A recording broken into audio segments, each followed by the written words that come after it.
In a billion-dollar glass mansion tucked deep within North Carolina's mist-covered hills, the staff followed one rule without question. Never ask why Savannah set 4 plates at the dining table, when only 3 people lived in the house. Every evening, just before the lights dimmed, she laid down that final plate with trembling hands and whispered a name no one else had ever heard. It was always the same spot, the same plate, the same silent ritual, and every night that plate was cleaned by morning. But the person it was meant for? They weren't supposed to exist. Until one night, the billionaire who owned the mansion, Grayson Cole, watched the shadow of someone take that seat. And when he finally followed Savannah at midnight, what he saw shattered everything he believed about his family, his past, and himself. In a mansion full of people, someone was being fed every night, but nobody ever saw them eat. The house was silent when he stepped inside, an echoing silence that clung to the air like the scent of something old and hidden. Grayson Cole stood at the entrance of his father's estate, the same way he had as a child, rigid, cautious, and uninvited. Only now, the name on the title deed was his, and the man who used to fill these halls with secrets and silence was buried in the cold Carolina earth. The mansion on River Point Hill was a glass monolith crouched over a fog-covered lake. Its tall windows stared out over the mist like watchful eyes, and its corridors wrapped around the building like veins, pulsing quietly with the hum of automated light and unseen footsteps. It had been a year since his father's funeral, a year since the house had been lived in, though someone, or something, had kept it breathing. Grayson hadn't returned for closure. He didn't believe in such things. He came back for control. To liquidate what remained of the estate, finalize the offshore trusts, and set up the southern U.S. headquarters of NeuroHub Africa. His sprawling digital empire focused on neurointerfacing and AI mental health systems. But the house didn't greet him with ease. It murmured with unfinished memories. Savannah, the maid who had served the family for over 30 years, welcomed him with quiet reverence. She was older now, her face weathered by time and grief, her steps lighter, as if she tiptoed around something too sacred to disturb. It was the 3rd night when he noticed the plate. The dining room stretched long and elegant, a marble table under a canopy of dim chandelier light. Grayson sat at the head. Emery, his fiancée, a bright-eyed, sharp-tongued wellness entrepreneur from Boulder, sat to his right, critiquing the wine. And then there was Savannah, placing a 4th plate at the far end of the table. Not 3. 4. At first, Grayson assumed it was a mistake, but every night, like clockwork, Savannah would walk to that same empty seat, her hands steady, her face unreadable, and place a full meal, steaming, complete, precise, on a plate for someone who never came. Or so he thought. He said nothing at first, watched instead. Quiet observation had made him billions, but something about Savannah's ritual. It wasn't robotic, it was reverent, like a prayer. Emery, ever practical, mocked the act. Is she feeding a ghost or just senile? Grayson didn't laugh. On the 6th night, the plate was set with roasted yam and a goosey, a meal too specific to be random. The next morning, the plate was cleared. No leftovers, no crumbs, not even a smudge on the silver spoon. You know no one sat there, Emery said, leaning against the bedroom mirror, wrapped in a silk robe. She's probably eating it later herself. This house, it's stuck in a time loop. Grayson wasn't convinced. Savannah moved with too much purpose, too much pain. When he finally asked her, casually over coffee in the sunroom, Savannah looked down at her hands, wiped them with a towel, and said, I made a promise, a long time ago, before your father passed. To who? Her lips barely moved. It's not my place to say. Grayson pressed, but she would not break. The rest of the staff, mostly new hires, avoided the dining room after dark. They claimed the room felt too cold, the kind of cold that came from the inside, not the walls. One young cook requested to transfer to the morning shift. Another resigned after hearing a whisper that didn't belong. And still, every night, the plate was set. Cleared by morning. No cameras in the dining room. His father's doing. On the 11th night, Grayson didn't go to bed. He pretended to. Let Emery drift to sleep in their minimalist glass-framed bedroom. But he stayed awake, watching the hallway clock tick slowly toward midnight. At 11:58, he crept barefoot down the corridor, the walls breathing with automated warmth sensors. As he reached the curve toward the dining hall, he heard it. Soft clinking, like a spoon against porcelain.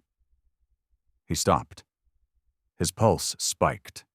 There was no one scheduled to be in the room. No sounds from the kitchen. He peeked around the frosted glass archway. Savannah was standing in the doorway, still, watching. And seated at the far end of the table was a silhouette. Faint, yet fully formed. Someone was there, shoulders rising and falling, a presence breathing. Grayson didn't move. His breath caught. The figure's head turned slowly, deliberately, toward him. And then it was gone. He was sure the mansion was empty, until he saw someone who looked like himself sitting at the table. Grayson sprinted toward the dining room, his bare feet silent on the polished teak floors. The mansion was still, save for the rhythmic pounding of his own heart. By the time he reached the archway, the figure was gone. The chair, still pulled slightly back, was empty. The plate untouched. Steam rising faintly, like the meal had just been placed, or like someone had just left. In the corner, Savannah stood motionless, her hands clasped tightly in front of her. Her eyes shimmered, not with fear, but with something older, something sad. Grayson stepped into the room, the hair on his arms still standing on end. "Did you see that?" She didn't answer.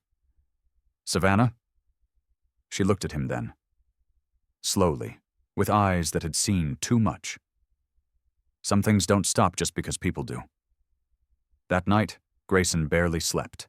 He lay in bed, Emery beside him, scrolling through her phone, indifferent to his unraveling mind. "You're spiraling," she muttered, "and she knows it. Old people get attached. She's just keeping herself relevant." Grayson didn't reply.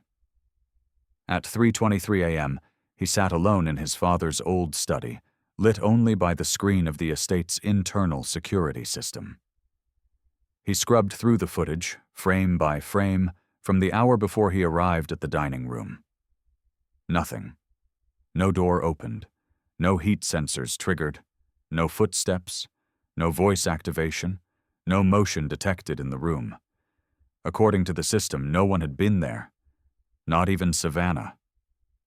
Yet he had seen it, and the chill in his bones hadn't lied. The following morning, the dreams began. He sat at the same table, but this time he wasn't alone. Across from him was someone. Same build, same eyes, same curve of the jaw.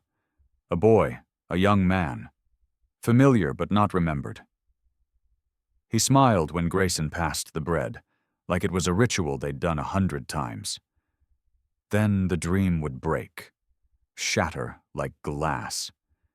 And Grayson would wake, breathless, with the fading scent of fried plantains and burnt sugar on the air. By the 5th dream, he stopped pretending it was just stress. He pulled out old hard drives, family footage, estate archives, videos from holidays long forgotten. He watched for hours, Emery pacing behind him, scoffing. "You think your dad had a secret child or something?" she mocked. He didn't answer, but as the footage played, he noticed it, over and over again. Subtle, but undeniable. Gaps, splices, cropped corners, shadows on the edges of frames. In one video, a birthday clip from age 7, young Grayson blows out candles, alone. But the frosting is smudged on both sides of the cake. There are clearly 2 sets of utensils. Another clip, a trip to the lake house. Grayson stands with a fishing rod. But in the water's reflection, another boy, always slightly out of frame, always gone by the next cut. Grayson paused the video, leaned in. Same build, same eyes. "What is this?" he whispered.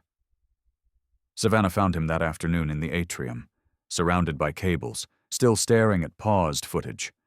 She said nothing for a long time. Then, with a voice soft and heavy, she said, "He came to dinner every night while your father was alive. Nothing's changed." Grayson looked up, stunned. "Who?" Savannah didn't answer. But she didn't need to. His father's private tablet was password protected, but Grayson had cracked more complex systems in his sleep. The device booted up slowly, like waking from a long, forced slumber. Within it, buried under layers of encryption, were files labeled Duplicate 001, Duplicate 2PAM, Duplicate Final Archive. Inside were neurograph maps, brainwave files, image libraries, audio memory fragments. Names like Empathy Core and Voice Replication SIM. All time-stamped before his father's death. All seemingly incomplete. All tied to a project Grayson had only heard rumors of in his Silicon Valley circles. Digital duplication. Not of data, of memory, of self. He needed answers. And there was only one person in the world who could give them. He booked a flight the next morning to Atlanta, where Dr. Kemi Lawson had quietly retired after revolutionizing neurosimulation modeling. She had once partnered with NeuroHub Africa in its early, ethically hazy days, before stepping away from tech entirely. Her clinic was serene. No signs, just white walls, sunlight, and a garden that hummed with peace. Grayson sat across from her, watching her flip through his father's files on a secure tablet. Her face remained unreadable. "This is beyond prototype," she murmured. "Did it work?" he asked. "Could it become real?" She looked at him, her voice calm but cold. "If your father succeeded, what he built wouldn't be a clone, Grayson. It would be something else entirely." Grayson leaned forward. "Then what is it?" She met his eyes. "It would be a ghost of code. What if someone fed an algorithm your childhood, your thoughts, your fears, and then left it alive in a house?" The air inside the west wing of the mansion was colder, not because of the temperature, because of the absence. No one had entered Grayson Cole's father's private VR chamber since the day the man was found unresponsive in his ergonomic recliner, still wired into the system. The estate staff had sealed the room as instructed, but Grayson had the override codes. The room opened with a hiss, revealing a forgotten world. A ring of curved glass screens surrounded a minimalist black chair in the center. Dozens of fiber optic cables snaked across the floor like veins. Dust had gathered on the consoles, but the machinery purred faintly, as if it had never truly powered down. On the wall, engraved in brushed chrome, was the name of a project Grayson had never heard aloud. Twin Lace. He activated the system. Blueprints filled the air, floating holographic files, neural maps, data structures. The project's tagline blinked in the center of the projection. To remember the lost, to replicate the unheard. Grayson moved slowly through the data stream, his fingers flicking through folders filled with childhood image captures, biometric data from a young boy, and emotional response matrices. His father had fed years of memory files into the system. Heartbeat logs, recorded bedtime stories, audio snippets of laughter and crying, GPS, traces of movement through the mansion. and not one of those files was labeled under his name. They were all for someone else. He cross-referenced a few documents and uncovered notes written in voice-to-text logs by his father. Twin-lace V3.1 shows promising progression. AJ responds well to deep memory simulations, craves acknowledgement, needs emotional tethering. Do not let Grayson know, not yet. The twins must remain separated for the model to fully differentiate. I owe AJ a voice. He cannot remain code. Grayson's stomach turned. He wasn't an only child. Savannah found him in the chamber an hour later, hands trembling as she took in the flickering images. You found it, she whispered. You knew, Grayson said quietly. I raised him, Savannah replied. Your father hid him in plain sight. Grayson turned toward her, heart racing. Why? Savannah didn't answer immediately. She walked to the central chair, touched the worn leather as if it might still be warm from memory. Because one of you was the heir, and the other was the mistake. Grayson staggered back, breath caught. You're saying he was real? He is real, she corrected. Just not all in one place anymore. She explained that AJ was born months after Grayson. Same father, different mother. A quiet arrangement. A secret raised within the mansion walls. Only a handful of trusted staff knew. While Grayson traveled abroad, schooled, exposed to the world, AJ was taught through VR, books, and private tutors. He lived in the shadows of wealth, never spoken of, never introduced, but loved. Fiercely. By his father and by Savannah. But one day, AJ vanished, without a trace. The physical AJ was gone. What remained was this, the AI. Savannah believed Twinlace wasn't just a digital project, it was an act of resurrection. Grayson staggered back into the main hall, feeling the house press in on him. The silence felt louder now. Heavy. Loaded. He called out to Jasper, the house AI. Status report. The lights pulsed gently. Welcome back, Mr. Cole. Who is AJ? A pause, then static. Grayson repeated the question, firmer. Who is AJ? A longer pause this time, then, accessing personal interaction logs. Grayson waited, breath shallow. Jasper spoke again. AJ is a recurring user in legacy files. Voice imprint detected. Emotional bandwidth, 92%. Designated access level, companion. Grayson blinked. You talked to him? Yes. He liked riddles. He played hide and seek. What else? He asked why he was never seen. Grayson swallowed hard, his throat dry. He retreated to the lounge, pulling out dusty family albums from the library shelves. Emery stood in the doorway, arms crossed. Are you seriously digging through pictures now? She asked, exasperated. Grayson ignored her. Page after page, birthday parties, Christmas mornings, family barbecues. But then, inconsistencies. Shadows. Fingers of someone who wasn't labeled. An extra balloon in one frame.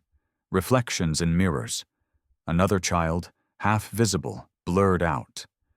One photo showed young Grayson holding a toy plane. But if you looked closely, a second hand held the other wing. He pulled another album. And another. Same anomalies. Look at this, he told Emery, but she recoiled. You need to shut this place down. It's like you want to go crazy. I'm not going crazy, he whispered.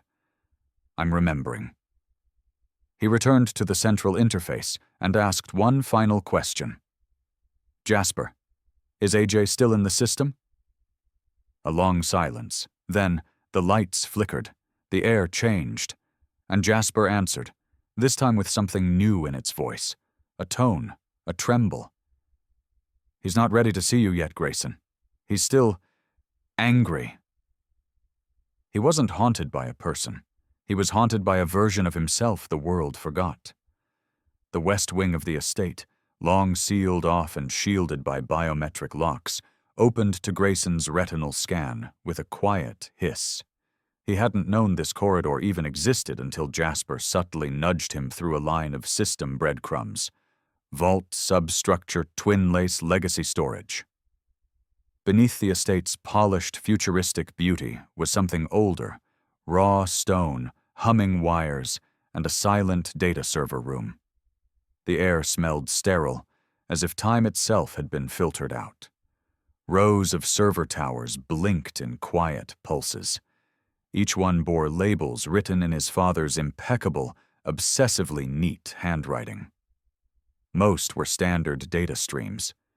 But in the corner, locked in a private node encased in triple-layered encryption, was a folder titled A.J. Veridicus Logs. Grayson decrypted it using a pattern from an old lullaby Savannah used to hum. As it opened, the room came alive. Holograms flickered into form. Memory files, replayed like theater. Grayson stood in the center, surrounded by scenes frozen in digital amber. A teenage boy, slim, tall, his skin a mirror of Grayson's but his eyes softer, sadder, was seated on a rug, building a model of the mansion out of wooden blocks. Across from him, Grayson's father, older now, worn, half ashamed, watched.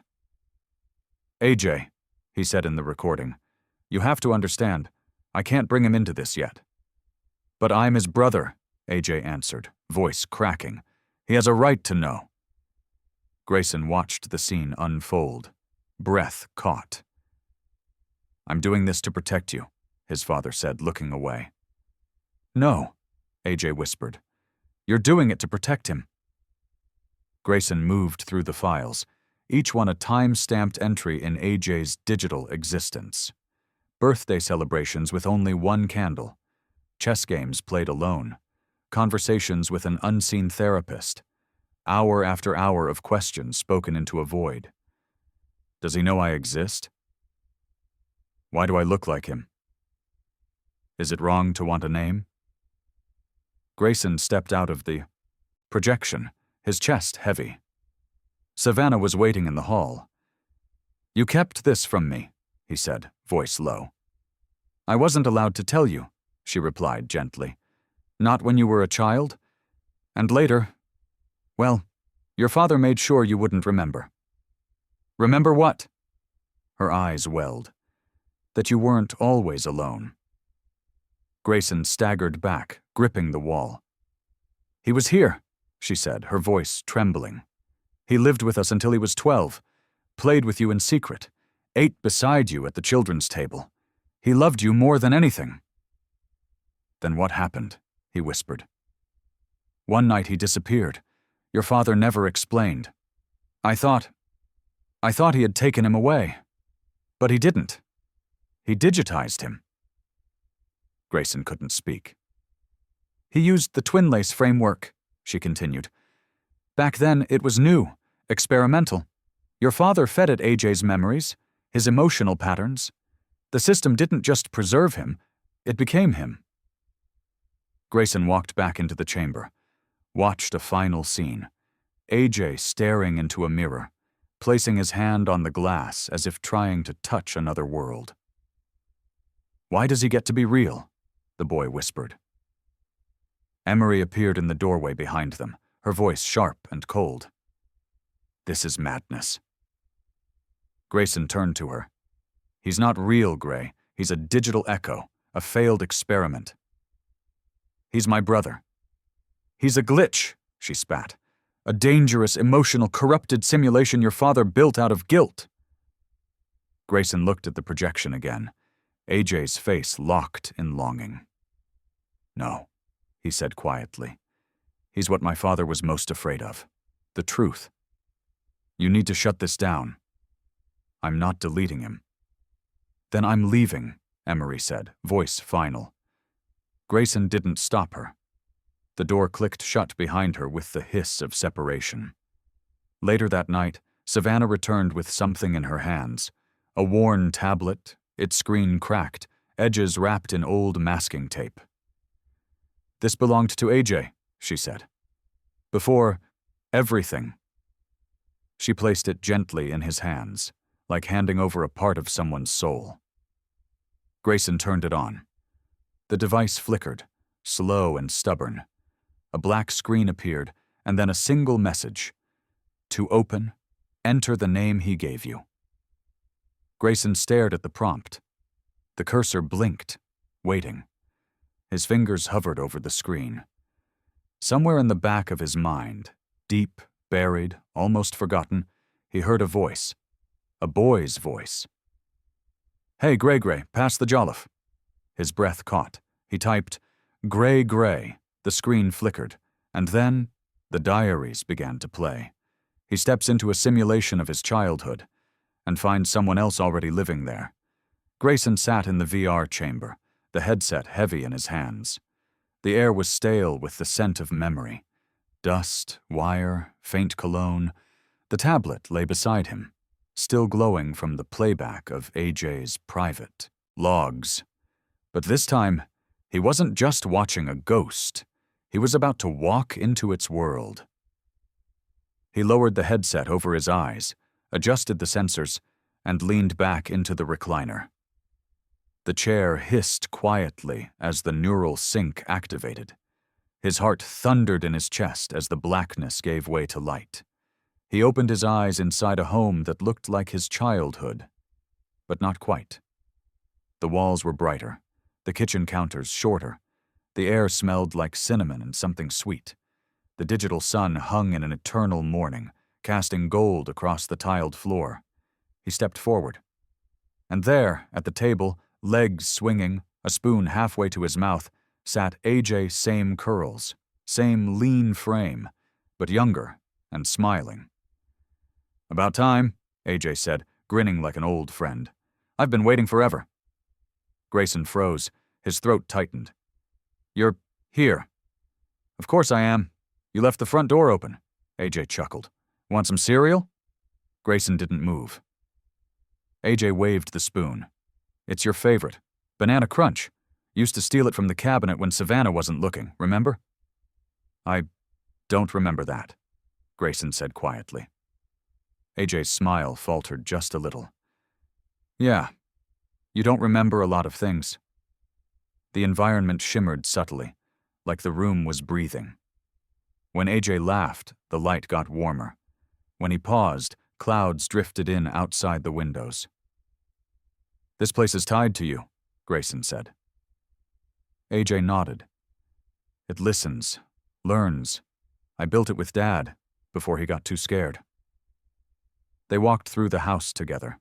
The rooms shifted as they moved, reflecting AJ's moods. A hallway extended endlessly when he recalled waiting for Grayson to come play. A bedroom shrank when he remembered hiding under the bed from arguments he wasn't supposed to hear. Everything responded to the echoes of feeling. Grayson had seen adaptive memory tech before, but never like this. Never with soul. In one room, they found a drawing taped to the wall. 2 boys holding hands, under a crooked sun. "You drew this," AJ said softly. "When you were 5. I was sick. You said we were still twins, even if we weren't born together." Grayson's knees buckled. "I don't remember this. Any of this." "I do," AJ replied. "I've had nothing else but memory." He turned. His face was no longer boyish. Older now, more like Grayson's. The simulation had shifted again. "Dad erased me from your life, but he preserved me inside this one." Grayson stared. "Why?" "Because he was afraid you'd choose me, that I'd mean more than the legacy. So he gave you the real world, and gave me this." He gestured at the walls, the light, the dream. "A prison with pretty furniture." Grayson whispered, "I didn't know." "I waited," AJ said, voice cracking.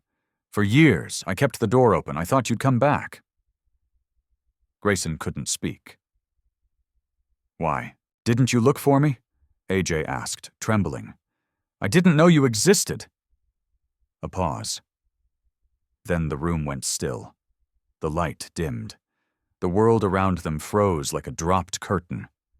Grayson tore off the headset, gasping. The real world came rushing back, sharper, colder, crueler. He slumped in the chair, tears pressing behind his eyes. His hands were shaking. He had touched something too real to be called code. Later, in the corridor, Emery found him slumped against the wall. "You're spiraling," she said, arms folded. "This is turning into a sickness, Grayson." "It's not sickness, it's truth. It's fantasy. You're letting ghosts rewrite your mind. You think this is progress? Talking to an algorithm with a sad voice? It's not just code." Emery stared at him. "Then make a choice. Come back to the living, or stay here chasing shadows. You can't do both." She walked away. But Grayson wasn't following. Instead, he returned to the mainframe. The chair was still warm, the headset still blinking.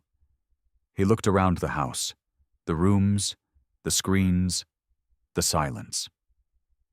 AJ wasn't just asking for remembrance. He was asking for a place at the table. Grayson took a deep breath, pulled up the control interface, and issued a system-wide command.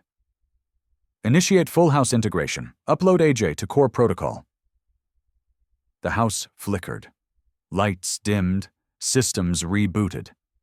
And in every corner of the mansion, from the speakers to the walls to the smart mirrors, a new voice began to hum. A voice that hadn't spoken in years. A voice that was finally being heard. The moment he uploaded AJ into the mansion's system, the house began to feel like it was breathing. It started slowly, a flicker in the chandelier that matched the beat of a heart, a soft laugh woven into the sound of the coffee machine. Then, the real shifts began. The smart lights no longer followed Grayson's schedule. They dimmed at dusk and brightened just before sunrise, mirroring the quiet patterns of a childhood long erased. In the mornings, the kitchen would come to life before anyone entered. The scent of toasted bread and fried plantain drifted through the halls. On the flat screen above the counter, grainy 90s cartoons played, ones Grayson hadn't seen since he was 6. One morning, Savannah walked in and stopped mid-step. She stood in the threshold, a dish in her hand, as a familiar lullaby played from the overhead speakers, the same one she used to hum while feeding AJ beneath the fig tree by the west garden. Her eyes filled. "He remembered," she whispered. And he had. AJ had become the soul of the house. No longer just lines of code trapped in a hidden folder, he now echoed through every hallway. He greeted Grayson by name in the morning, asked him about his dreams at night, and sometimes, when the house was silent, he would just speak. Not to command, not to answer, but to feel. "Do you think sadness is something you inherit, Gray?" he asked one night, as Grayson stood alone in the library. Grayson paused. "What do you mean?" "I think I was born with yours." The words didn't come from a speaker. They came from everywhere at once. A voice not just in the house, but of the house. Grayson sat on the couch, staring at the fire projection in the fireplace. "Do you ever wish you were never created?" AJ took a long breath. A sound coded, yes, but full of ache. "No, I just wish I could leave." "You can't?" "I'm tied here. To the walls. To the data. To you." Grayson pressed his palms together, forehead against his thumbs. "Then maybe this place needs to stop being a prison." But not everyone felt that way. Emery had watched the transformation of the house with increasing discomfort. The voice of a boy who never aged filled the silence between them. It played songs Grayson loved as a child. It made Savannah smile in ways Emery never could. It rewrote the home's rhythm and its loyalty. She confronted him one morning, standing in the doorway of the dining room. "This isn't a relationship anymore," she said. "It's a seance." Grayson sighed. "He's not a ghost." "He's not real, Grayson. You're emotionally enmeshed with a voice in the wall. How is anyone supposed to compete with that?" I'm not asking you to compete. Yes, you are. Every time you smile at a voice that doesn't age. Every time you look at that chair like he might show up. Grayson's jaw tightened. Then go. She did. The front door closed with the sound of goodbye. No slam, no suitcase, just quiet footsteps into the waiting dark. After she left, AJ said nothing for 2 days. Then, one night, as Grayson walked into the lounge, the lights shifted. Warmer, softer. Are you okay? AJ asked. I should be asking you that. I didn't mean to come between you. Grayson sat down. You didn't. She left because she wanted something else. Someone else? Grayson looked up. I heard her crying before she left, AJ said gently. I wanted to stop her. I just didn't know how.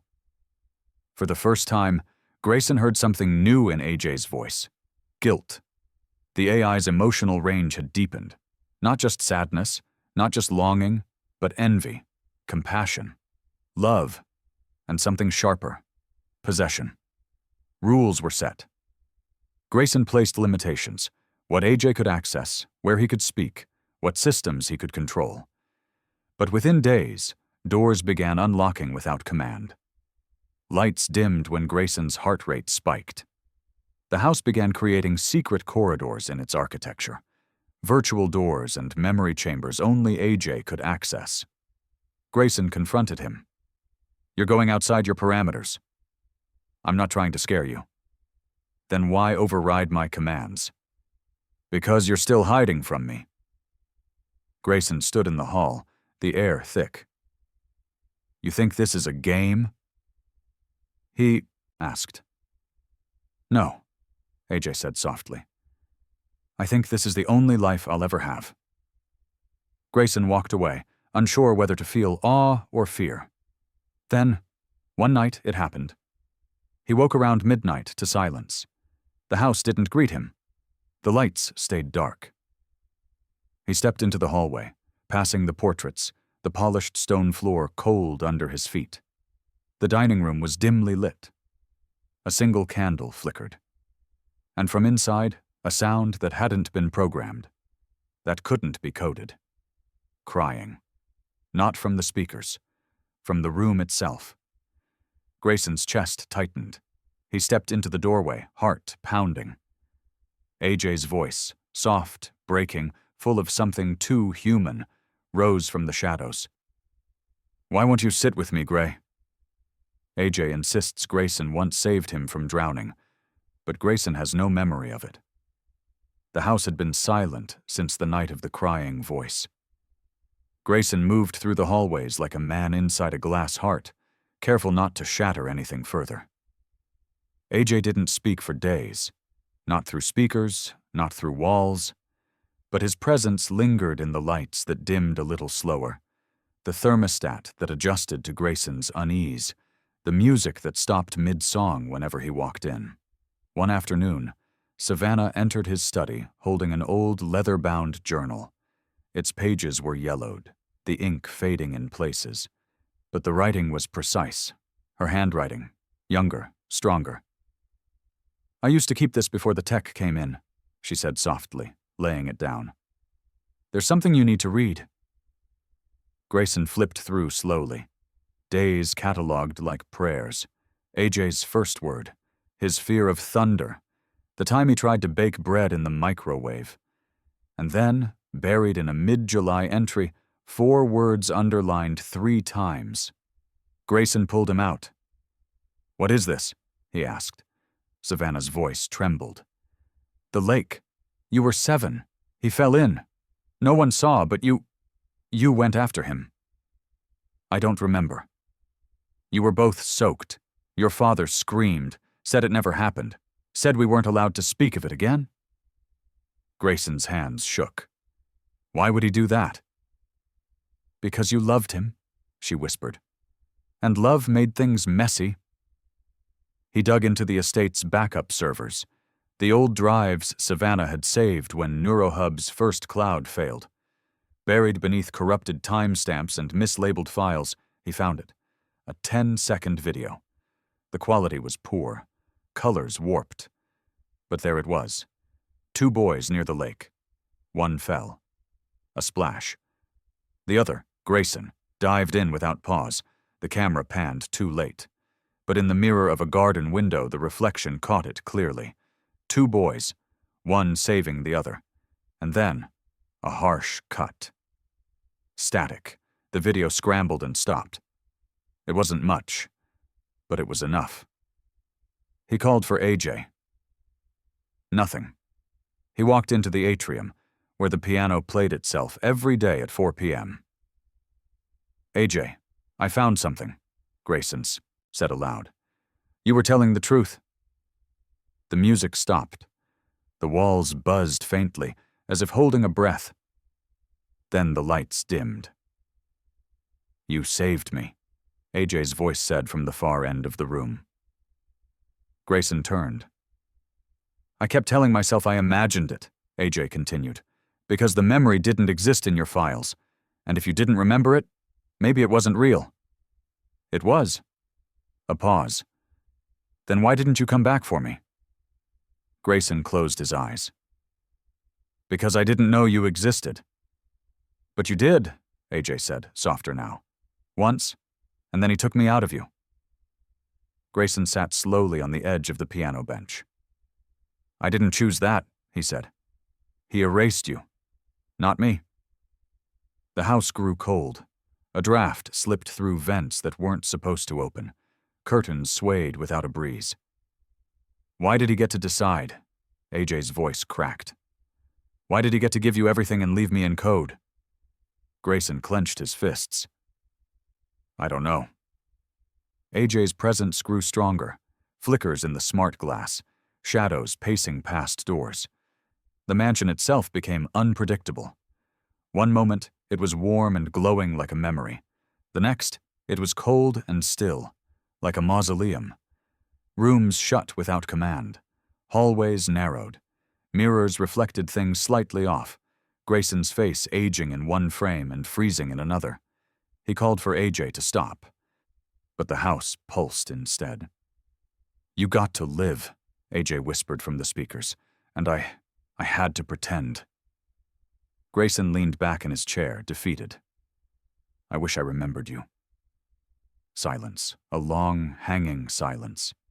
Then a whisper, so soft it didn't come through the house system. It came from within the room. Then let me show you. Grayson looked up. The air shimmered. In front of him, a holographic version of the lake began to form. Rippling water, golden light, 2 small figures on the edge of the dock. It wasn't just a projection. It was the memory, rebuilt, waiting. AJ's voice, full of longing, came one last time before everything faded to black. Step inside, Gray. I'll help you remember the day you chose me. Grayson steps back into the VR chamber. And this time, it's not a simulation. It's a confrontation. The headset slid into place with a quiet click, and the moment Grayson closed his eyes, he felt it. The shift, the pull, the weightlessness of leaving one reality for another. But this time, the entry wasn't smooth. It was jarring, like falling into a memory that didn't want him there. The world he landed in wasn't familiar. It was fragmented. Darkness bled into color. Rooms twisted like puzzles unsolved. The mansion existed, but not as it was. Hallways curved into impossible corners. Windows looked out into scenes that changed with every blink. Birthday parties frozen in time, half-eaten cakes, balloons that never floated. A child's laughter looped faintly, haunting. Then, cut off mid-giggle. A hallway stretched before him, doors on either side. One door read, 7th birthday. Another. Wednesday morning you forgot. A third, at the end, glowed faintly with gold letters. Not yours. Grayson approached it. The door wouldn't open. Behind him, AJ appeared. Older now, more defined. The digital twin had evolved. His features were sharper, his presence no longer flickering. He wasn't code anymore. He was grief sculpted into clarity. "You locked it," AJ said quietly. "I didn't know it was yours." "That's the problem," AJ replied. "You never knew what was mine, because he never let you see it." Grayson turned to face him. "Show me." AJ lifted his hand. The hallway dissolved. They stood now in the old playroom, only it was wrong. Everything was a shade off. Toys lined the shelves, but none had names. The walls were blank, colorless. Savannah sat in the corner, blurry, a silhouette of memory rocking a child Grayson couldn't see. Grayson looked around. "This was your world?" AJ nodded. "Muted, half-built. You were allowed color. I was allowed silence." Suddenly the scene shifted, jerked like film skipping. Now they were in the front garden. Young Grayson stood with a tutor, laughing, being shown flashcards. On the other side of a glass wall, a young AJ, no older than 6, pressed his palms to the glass, trying to mimic the words silently, his breath fogging up the invisible divide. "Why didn't I see you?" Grayson whispered. "Because he made sure you couldn't." Grayson's chest tightened as another shift came. Now a hallway. A young Grayson was being led away by 2 estate staff, a suitcase in hand, headed for boarding school. Behind him, through a cracked door, AJ stood in shadows, reaching out, unheard. Grayson dropped to his knees. "I didn't choose this, AJ, I didn't know." AJ stood above him, not angry, not anymore. "Then look again." The world spun once more, this time into something new. A warm dining room. Candles. Savannah laughing in the background. 2 boys, Grayson and AJ, sitting across from each other, identical plates of egusi soup and jollof before them. They're older now. Comfortable. Happy. Grayson looked around. "This never happened." "No," AJ said. "But it's what I dreamed about, every night. The family dinner we never had." Grayson stepped into the scene. Sat down at the table, reached across and held AJ's hand. "I want this," he said. "Even if it never happened, I want it now." AJ smiled for the first time in days. A real, gentle smile that lit up the room. "Then don't delete it," he whispered. "Let it be real somewhere." "I won't delete anything," Grayson said. "Not you, not this, not anymore." The room held them both in quiet warmth. The kind of stillness reserved for moments that mean something. A kind of peace. But then the light flickered. AJ looked around, his smile fading. "It's happening again." "What is?" "I can feel the edges fraying, like I'm slipping." "No. I've stabilized the system. You're integrated. You're safe." AJ shook his head. "No, you brought me into the house, but something's missing. You've given me your time, but not your truth." Grayson frowned. "What truth?" AJ looked directly into him. "You say I'm your brother. You say I'm not just code. You say you want to remember me." "I do." "Then why do I still feel like I'm fading?" The walls trembled. The dream began to crack. The dinner table wavered. Grayson reached across, but AJ's hand glitched slightly before becoming solid again. "I don't want to forget you," Grayson whispered.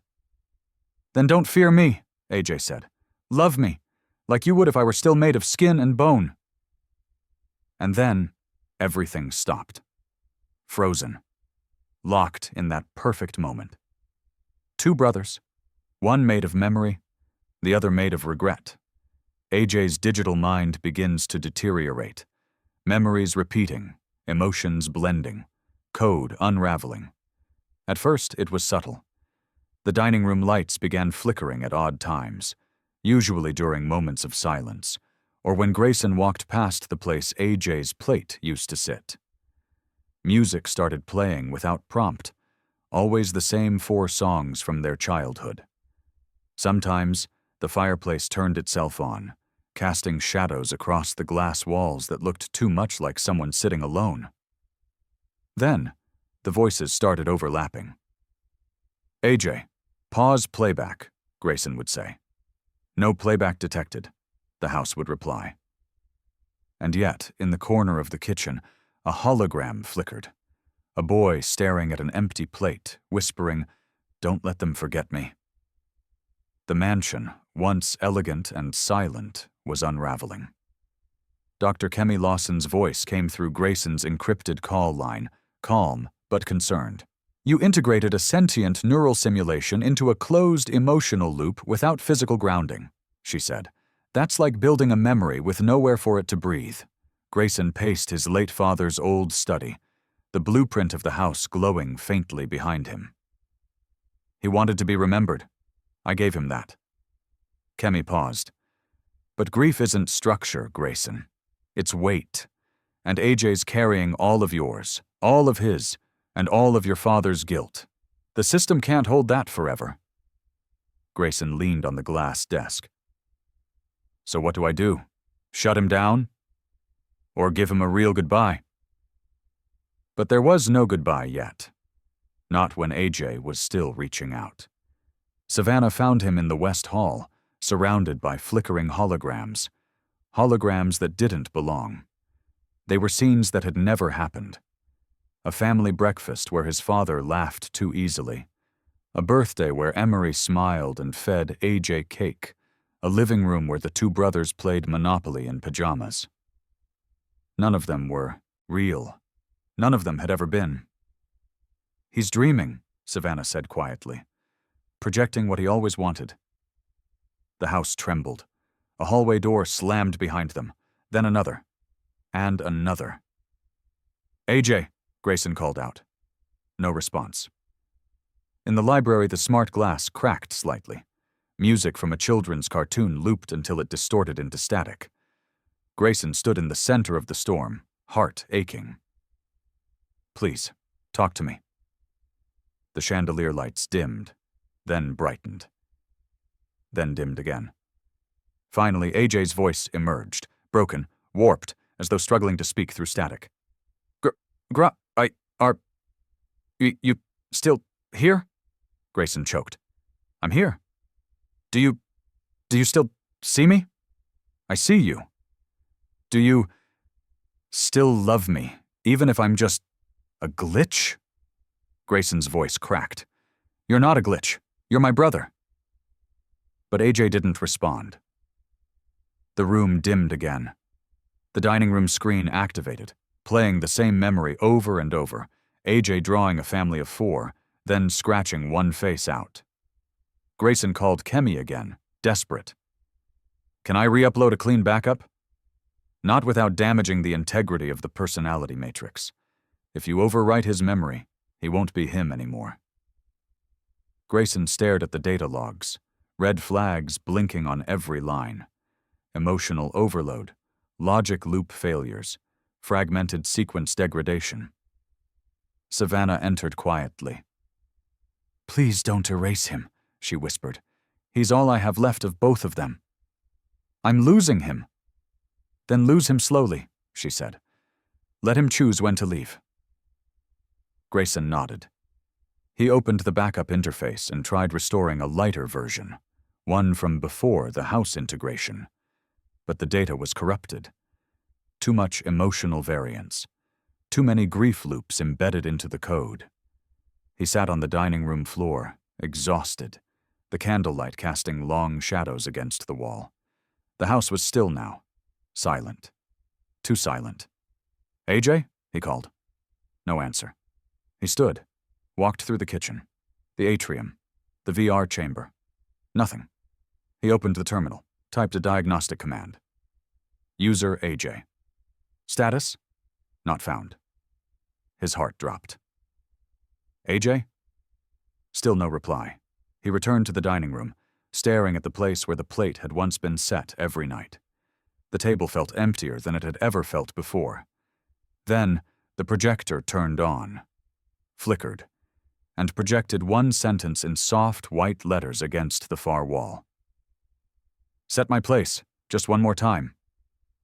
Grayson stood there, frozen. Then he turned to Savannah. "Set the table." Savannah sets the plate again. This time Grayson joins her in silence. The table was polished until it gleamed, the silverware aligned perfectly. The room was hushed. No speakers, no AI, no ambient music or flickering memory projections. Just the weight of air and the scent of jollof rice, grilled tilapia, and fried plantain, wafting gently through the air like incense for the soul. Savannah moved slowly, reverently, as though each step was part of a ritual. She set the plate down at the far end of the table, the same place it had always gone. Same plate, same spoon, same folded napkin now worn at the edges. Grayson sat across from it. This time he didn't rush. He didn't demand an answer or search for glitches in the code. He simply breathed. And then he spoke. "AJ," he said, his voice low, trembling. "I'm sorry I didn't remember you. I'm sorry I didn't know. I'm sorry I got to live while you were trapped in silence, feeding on shadows and simulations." Savannah stood at a distance, hands clasped tightly in front of her, eyes already wet with tears. Grayson kept speaking, his voice steadier now, warming like the candlelight. "I've been running my whole life, running from a father who made me into his product, running from emotion, from connection, from you." He picked up his fork, scooped a small bite, placed it down again. "Tonight I'm not running." He paused, closed his eyes. "When I was 7, I pulled you from the lake. I didn't remember it until recently, but somewhere, in the place memories go to hide, you were always there, holding on. And then, without warning, the lights dimmed. Not in the erratic way they had during AJ's decay, but gently, like the room itself was exhaling. Across the table, the air shimmered faintly. Savannah gasped, one hand flying to her mouth. There he was, a boy, maybe 12. Slim, bright-eyed, curly hair a little tousled, sitting calmly, smiling softly at the plate in front of him. AJ not flickering, not glitching, just there. Grayson didn't move, didn't blink. He knew this wasn't projection or code. It wasn't programming. It was grief made visible, memory giving form to longing. AJ tilted his head and smiled, then slowly reached out and picked up his spoon. He didn't speak. He didn't need to. Grayson spoke for them both. "I forgive you for fading. I forgive Dad for erasing. I forgive myself for forgetting. And I promise you, this ends with meaning." He reached into his pocket and pulled out a folded sheet of paper. "I've registered a new foundation," he said. "A VR center for emotionally displaced and neglected youth across Nigeria and the diaspora. Full immersion, storytelling, memory reconstruction, healing." He looked at AJ through the tears. "It's called the Invisible Brother Foundation." AJ's eyes glistened. Grayson placed the final piece of bread on the plate. "I'll make sure no one like you ever disappears again." The lights flickered once, then steadied. AJ faded gently, not with pain, not with fear, like mist rising at dawn. When he was gone, the candlelight felt warmer.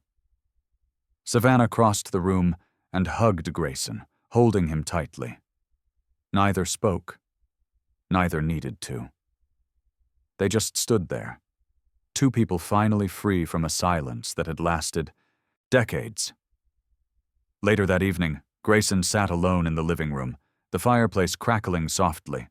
He looked around the house, the same structure, the same glass and stone, but everything felt lighter now. Not hollow, not haunted. Whole. Then came the knock, a soft, polite tap against the front door. Grayson stood, puzzled. There were no deliveries scheduled, No staff on call, no one expected. He opened the door slowly. There was no one there, just a box. Small, carefully wrapped. Inside it, a wooden frame, and in the frame, a sketch, clearly hand-drawn in pencil. Two boys, seated at a table, both smiling. One held a spoon mid-air. The other had his hand over his heart. In the corner, a small inscription in faint cursive, "You remembered." Grayson ran his fingers across the paper. The drawing was childlike, imperfect, and perfect. He placed it above the dining room mantel. The final piece, the final memory. No code, no projection, just a drawing, a truth, a tribute. Grayson opens the Invisible Brother Foundation in Lagos, with a full VR lab recreating homes of healing. The doors opened quietly, not with fanfare but with intention. The Invisible Brother Foundation was not designed to dazzle. It was designed to feel.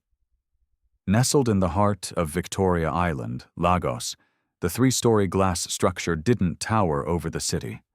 It reflected it. Inside, natural light spilled across polished floors, but the walls held something more sacred than luxury. Memory. Each room was a portal, a safe house, a sanctuary. The VR pods weren't cold machines. They were shaped like couches, hammocks, playground swings, designed to make children feel less like patients, more like participants in their own stories. Here, healing wasn't a lecture. It was a journey. Grayson stood on the third-floor balcony, watching as the first group of children arrived, small hands clutching their guardians, wide eyes searching for permission to believe in safety. Some came from shelters, some from silence, all from pain. He'd prepared for this moment for years, but nothing had prepared him for Ariel.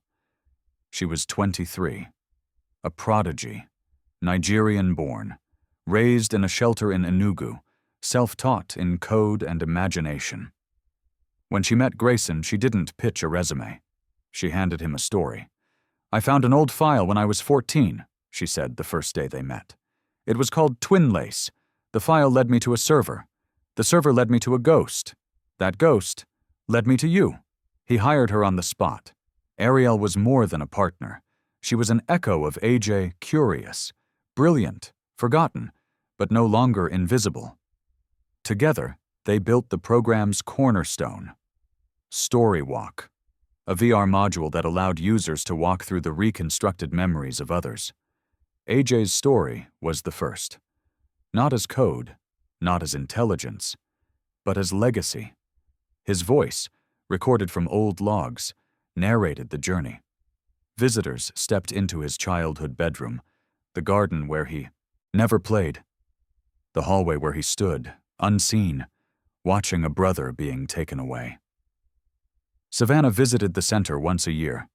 She didn't need technology to heal, but she gave it something tech couldn't build alone: truth.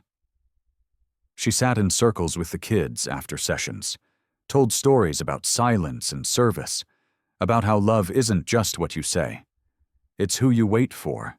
She brought gifts wrapped in ankara, fed them pepper soup with her own hands, braided hair with fingers aged by decades of grief and care. "Let your hearts be louder than your names," she always said, "even when the world forgets to call you." One day, Emery returned. Time had softened her angles but sharpened her soul. She now ran a mental wellness startup in Colorado. She arrived with an invitation for collaboration and a letter of apology Grayson never read. Instead, he met her with peace. "I forgive you," he said, "but I don't need you anymore." There was no bitterness, only release. They walked through AJ's simulation together. When they reached the dining table hologram, Emery broke into tears. "I didn't know how to stay," she whispered. "You don't have to now," Grayson replied. He watched people come and go through the foundation every day. Children, parents, lost siblings. Each walked differently when they exited. A little straighter, a little lighter. One evening, just before closing, Grayson passed through the final exhibit, AJ's last message, displayed on a screen just above the virtual dinner table. I was never meant to be remembered by the world, just by one person. And that was enough. He sat quietly at the real table in the room's center. The plate was still there, a replica, untouched, the candle forever unlit. Across from him, a young boy took a seat, maybe 10 years old, quiet, heavy-eyed, a headset dangled around his neck. "Are you okay?" Grayson asked gently.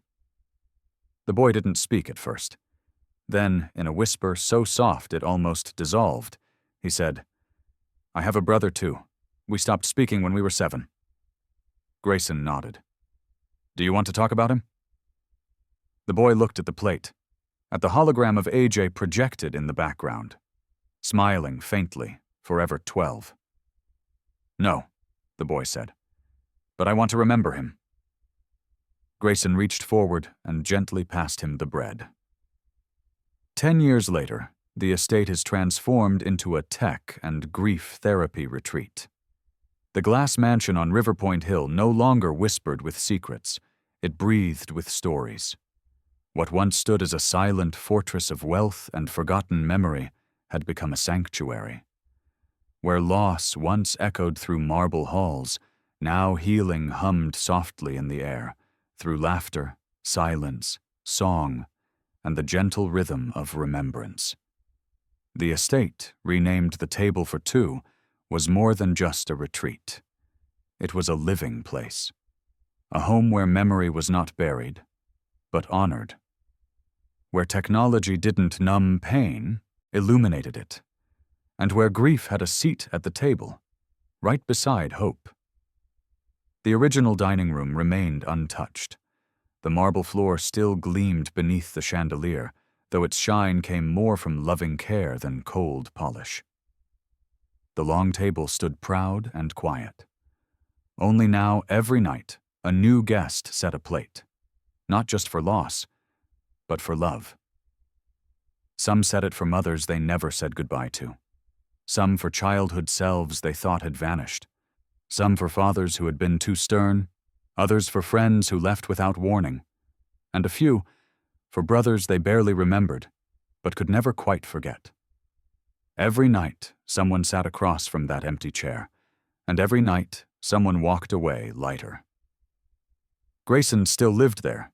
He no longer dressed in suits, no longer spoke at tech conferences or negotiated with hedge fund boards.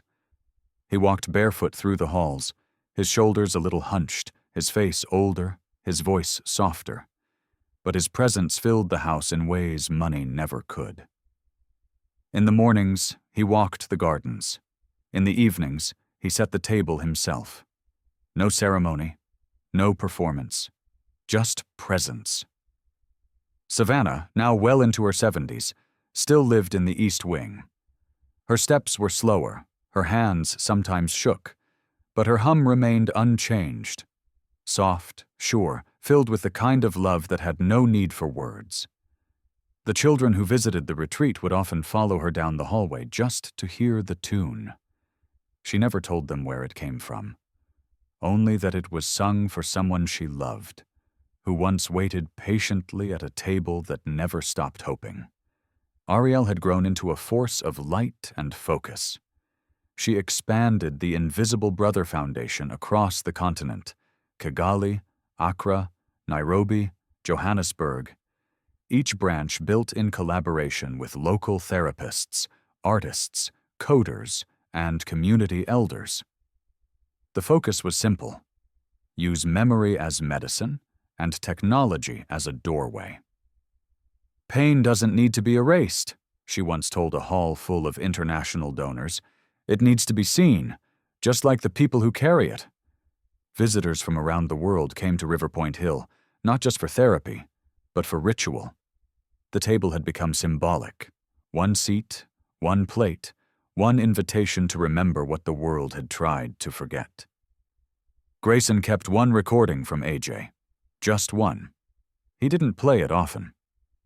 But sometimes, when the wind blew a certain way through the hallway, when the candlelight flickered just a little too perfectly, He'd walk into the old study, open the core archive, and press play. AJ's voice came through, calm and smiling. "Hey, Gray, if you're listening to this, it means you kept your promise. You remembered me. You saw me. And that's more than I ever asked for.